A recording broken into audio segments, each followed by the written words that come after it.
came into the stars we rise. This is Astrology Aesthetic, where you claim your power and remember who you really are. I'm Kiki, and together we'll work with the stars to guide the way. Welcome back, Starseeds. So today we are actually going to talk about Mercury Retrograde and basically everything I wish I knew about Mercury Retrograde before I had actually learned astrology and took that deep dive. So first of all, let's start off with what we're wearing today. We have the full Zodiac Pals on today, and if you're not familiar with the Zodiac Pals, it's kind of like our inner child collection, and all of the Zodiac Pals unified together on this adorable t-shirt. So if you're interested, click the link, check it out, and let's dive in. So first of all, what is Mercury Retrograde? Mercury retrograde is arguably the most notorious fear-mongered thing in astrology that the average, I don't want to say user, like the average person or just someone who's not super well-versed in astrology has definitely heard of, okay? So the mechanics of a Mercury retrograde is from Earth's perspective, the way it's rotating, it looks like it's moving backwards. And what's super interesting is so all the planets have retrograde, okay? But the reason I feel like it is so hyped is because Mercury retrograde happens, depending on the year, 3 to 4 times a year. And it's one of our fastest moving planets, and it gets those laps in. So Mercury retrograde itself, it's basically just a call for a reassessment or a reevaluation. And the themes of it are going to depend on what zodiac sign it's moving through at that time. So if you're aware right now, we are actually going through a Mercury retrograde, but we will be talking about that more in a second.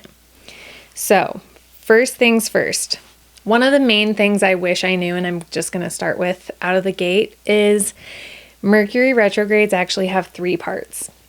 There's a pre-shadow phase, the actual retrograde, and a post-shadow phase. So, it is pretty self-explanatory. The pre-shadow phase is about 2-ish weeks right before the actual retrograde happens. And this is kind of like the tailgate party. It's a little bit of flavor for what your actual retrograde is going to be. So if you guys need that refresher, Mercury is the planet of communication, intellect, the way we think, the way we speak. And so a lot of these themes that come up tend to be based around that with, as previously mentioned, the flavor of the zodiac it's going through. So pre-shadow phase is kind of like, here's your little sneak peek. It's kind of like reading the back of a book sleeve. You're gonna get the gist of the overall themes, but you're still gonna be surprised when you read the book. So that's pre-shadow phase. And especially for starseeds, I feel like the pre-shadow phase can almost be more intense, just because when you're that intuitive and that empathic and that tapped in, it's almost like the lessons that are meant to be taught at that point are accelerated. So that's just been my personal experience, but let's talk about the actual retrograde. So an actual Mercury retrograde, it lasts around 3 weeks, plus or minus a few days, depending on what else is going on. But it's so funny because a lot of starseeds and people in general just feel like, oh, this is a time when exes reach out, or my past comes up, or past opportunities that I've maybe missed resurface. And a lot of what I love about Mercury is, especially in retrograde, is it's a refinement period. So if anyone from your past is resurfacing and trying to engage or actually, showing up in a way that you can't necessarily just ignore it. That's quite literally the universe saying, hey, have you learned this lesson? Or hey, there's still more growth to happen here. And they're going to bring these opportunities back up. And what's really fascinating is once you've completed that lesson, you will not hear from that person in that same capacity. You will not experience these certain things just in a way that is distracting. So if an ex or someone comes back up into your space, this is not one of those situations that's typically like, oh my gosh, it's a sign we're meant to get back together. No, stop that. It's absolutely going to be, have you learned the lesson? Have you applied the skills or the secure attachment things that you've taught yourself through? And, it's one of those, Mercury retrograde is genuinely when the lesson is unfolding. Okay. So that's retrograde. Now, the third part is the post-shadow phase. And the post-shadow phase is kind of like, okay, pre-shadow, we had a little bit of the tailgate. Actual retrograde, we had the lesson, the game, like, okay, tailgate, the actual, the football game. And then post-shadow phase is like the after party. So it really is about, have you integrated what you've learned from, pre-shadow, from the actual retrograde? Are you able to move forward with new clarity? So a great example is like, okay, say the ex reaches out, you do engage, but then you remember all the reasons why it didn't work out in the first place. Okay. That's a very watered down example, but if you're listening and can relate, you know what I'm talking about. So that's one of the main things I wish I had known is, well, the two things is that it happens multiple times a year. It's not just a one and done thing. This is an ongoing thing. It's an ongoing lesson. And Mercury will move through different zodiac signs throughout the year to activate different pieces of our house system. And I'll talk about that in a sec. The other one is that there's a pre-shadow phase, the actual retrograde, and a post-shadow phase. So in reality, it ends up being almost just under 2 months of a thing. So that's a fun little fact. It's like we do spend a lot of our time in Mercury retrograde throughout each year. And so instead of buying into the fear mongering of it, learn to get excited about it, learn to embrace what it's doing for you, because it's all astrology is tracking patterns. And when you get familiar with these things, all of the, things that the planets or the zodiac signs highlight or bring up for you makes it so much easier for you to look at it, address it, heal it if needed, or pat yourself on the back for having moved on in a way that works for your life and where you're at and what you're creating. So I mentioned that Mercury activates a house in your birth chart. So if you go back a few videos, if you're not sure how to find a house or it's a few videos back, but the more you study your birth chart and the more where you learn these placements are, you can be like, oh, I'm an Aries rising. So that means that means if Mercury is moving through Taurus, for example, that means it's activating the second house. Okay. So the reason that I wish I had known this is because back when I was just learning this stuff, I genuinely thought Mercury retrogrades just mess with technology. And though that is true, we'll talk more about that in a second as well. But it really is about highlighting the theme and where reassessment needs to happen. So if you need that refresher, go back a few episodes where we break down, the houses as courses And with it moving through specific houses, you're going to get the opportunity to revisit or refine certain things. So maybe it's like looking at how you're taking care of yourself and your daily habits, 6th house. Maybe it's your relationship with money. That would be 2nd house themes. And just depends on what it's going through that is inviting you to look at the, pre-shadow, actual retrograde, and post-shadow, because all it is all Mercury's doing for you is saying like, hey, let's look at this specific area of our lives and let's reassess how we're doing. Okay. So that's another thing I'd wish I'd known. It's not going to be the same every time. And why would it? That would be so boring, especially for us starseeds who are constantly learning and improving and applying all of the things we have grown through. So with that, if you're listening right now, we're in the month of July. We're currently going through a Mercury retrograde in Cancer. And so pull up your birth chart, find it's the yin yang sign. It looks like a 6/9 turned on its side, and go counterclockwise, and then whatever house it starts with, that's the major themes of your retrograde in Cancer. Okay. And then you can always tune in intuitively, or what does Mercury retrograde look like in my relationship house, 7th house, and just see what it says. And with that, I also, here's the main thing to know, and what I tell all my friends and family about Mercury retrograde. Mercury retrograde is genuinely just about all of the RE words.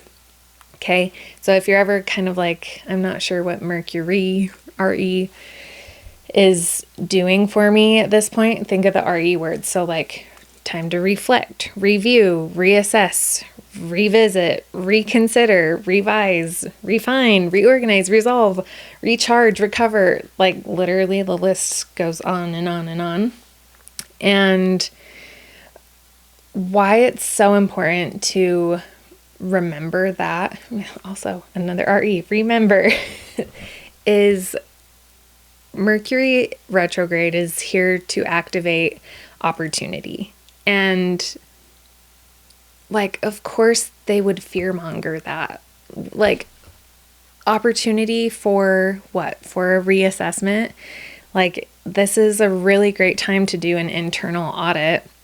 And Mercury rules the 2 signs, Virgo and Gemini. So of course they're going to refine and create this opportunity for you to look at your life in this specific area. It's not meant to be an overwhelming thing.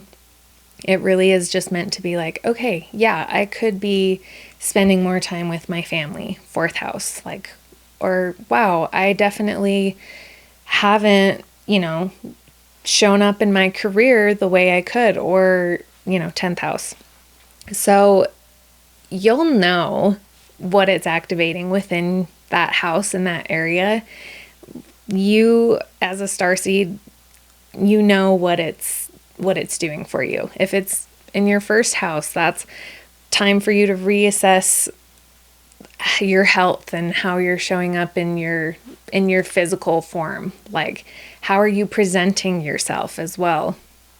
So on. So now I do want to talk about the technology. Like, I want to talk about all of the things that you're probably familiar with regarding retrograde. So that's like the miscommunications, the travel delays, the technology hiccups. Okay. All of these things happen. For one, Mercury does rule technology and communication. So It's so important to do this anyways. Like if you create this habit to double check and confirm and get the receipt and, you know, double check your travel bookings, make sure you have, like, just a rule of thumb, fill your tank when it's half empty, okay? Like, don't wait till it's completely empty. And regarding technology, this one, the lesson I've taken away from this personally is, especially as societies become more reliant on technology, we need to take a step back. Genuinely, it's one of those things that it's so easy to doom scroll for, you're just going to stay on for 10 minutes. All of a sudden it's been an hour. Okay. If you have these opportunities several times a year to put the phone down or step away from the TV as it gives you the, you know, the wheel that's buffering, and go outside and touch grass, talk to a tree, go clean out the junk drawer, just reorganize, right?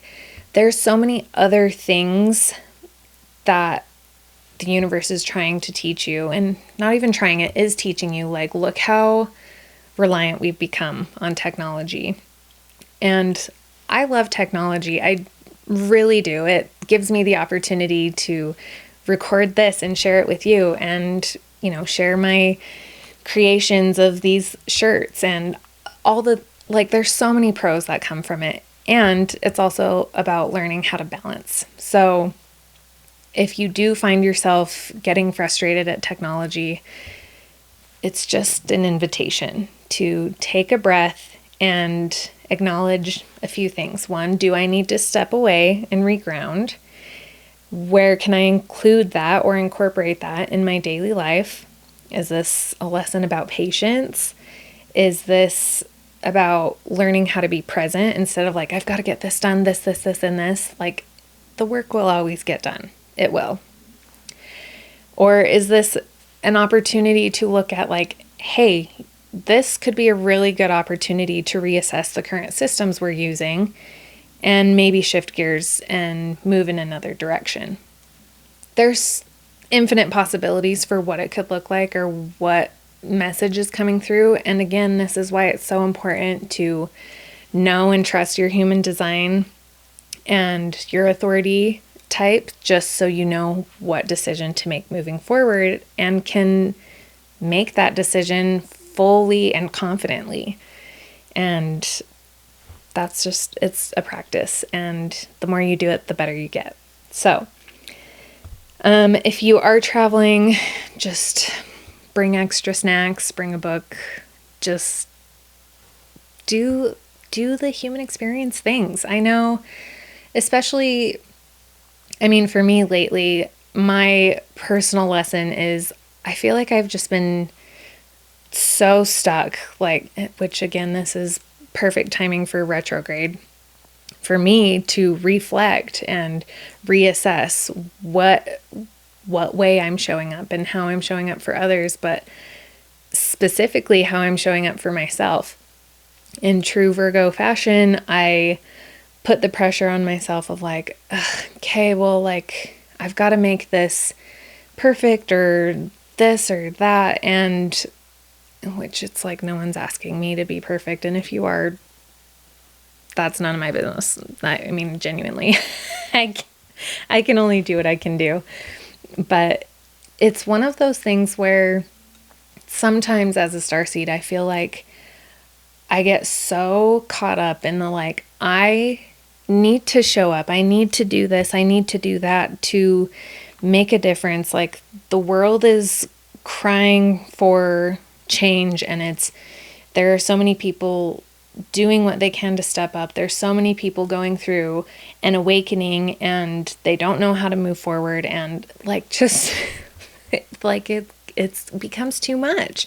I cannot solve the world's problems in a day, right? Like, that's just not how it's going to happen. And so I kind of overwhelmed myself to the point of just not even participating anymore, and just turning into this, like, I don't want to call it I mean, I guess I'll just call a spade a spade. It was kind of just like I was feeling really depressed that I'm like, there's so much I want to do and I can't do it all.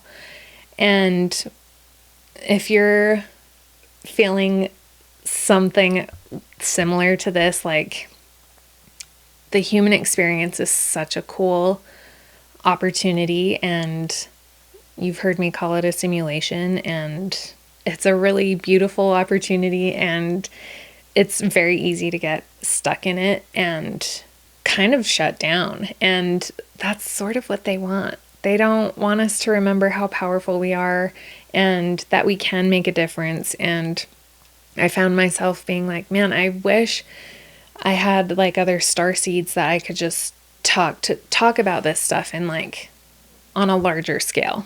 And then I remembered that we are all connected all the time. And I saw a post that was like, if you're ever, feeling out of touch, just remember you can close your eyes and tune into that energy that connects us all. And that was just kind of like a light bulb moment. And that was my pre-shadow phase moment. And just remembering that I can tap in anytime I'm feeling discouraged or feeling or choosing into overwhelm or whatever low vibration thing that just is natural and comes with the human experience and is meant to be experienced.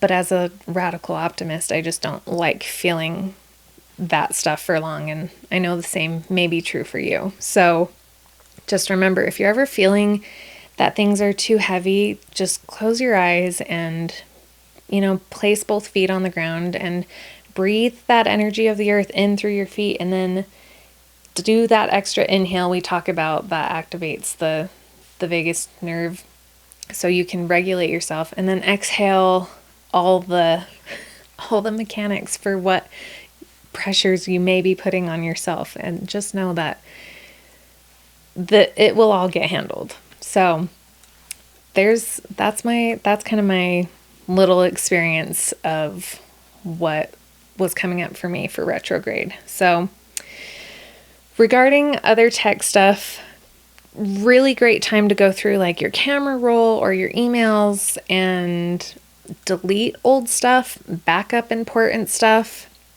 and definitely, especially while like communicating with friends or family or making plans, ask clarifying questions, double check the details, and take the time to reflect on any information that comes in before you react, because sometimes news just drops in from family or friends or the ethers, or you get a download, and again, it's the planet of communication. It's meant to come through for you. And so just take the time to journal about it, or, look back at previous retrogrades and check in with the pattern that keeps happening for you. Like if that X keeps dropping in, let's take a second and reflect on why. Like what about you and your energy is holding that space for them still? Okay. And on a final note, I just want to leave you guys with that Mercury retrogrades are actually a fabulous opportunity to slow down, reflect, realign, and move forward with greater wisdom. You are absolutely in the space, and you have all the tools you need in order to learn the lesson, restructure, or reflect, or whatever it is that you feel in tune with. You have all the tools you need, and it's not here to screw up your life, or it's also definitely not the thing to blame. However, me and my friends, we make like an X with our arms. We do a double tap of like, we got retrograded. And we just kind of make it a light thing, because it's going to happen whether or not you're on board with it. And it's best to just learn to roll with the punches and make light of it and apply the lessons. Genuinely take the time to reapply, revisit, renegotiate. Oh, speaking of renegotiate, I will say this too, because there's a lot of chatter around signing things and contracts. With that said, things can get lost in translation or lost in the details. And it's just one of those things, like, don't blindly sign a 50-page contract during retrograde, because it will be a binding thing, and maybe there's something in the fine print that will come up later. So just take the time to review it, review, reassess it, and you'll be fine. You're totally able to sign things. Just tune into that and reflect and read all the fine print. So, bottom line takeaways, Mercury retrograde is a great opportunity for you, and especially as a starseed, you have infinite wisdom, and Mercury retrograde is absolutely going to unlock some of that. There are lessons you will learn during a Mercury retrograde that will stick with you for lifetimes. So that's all I have for you today on retrograde. Hopefully you learned a thing or two about it. And with that said, I'm sending you all a big blessing ball of love and light, and I'm so grateful you're here, and may your retrograde run as smoothly as possible. Thanks for tuning in today, Starseed. As always, take what resonates and leave the rest. If you'd like to explore pieces that align with your Starseed purpose, visit astrologyaesthetic.com. Trust yourself. You're exactly where you're meant to be.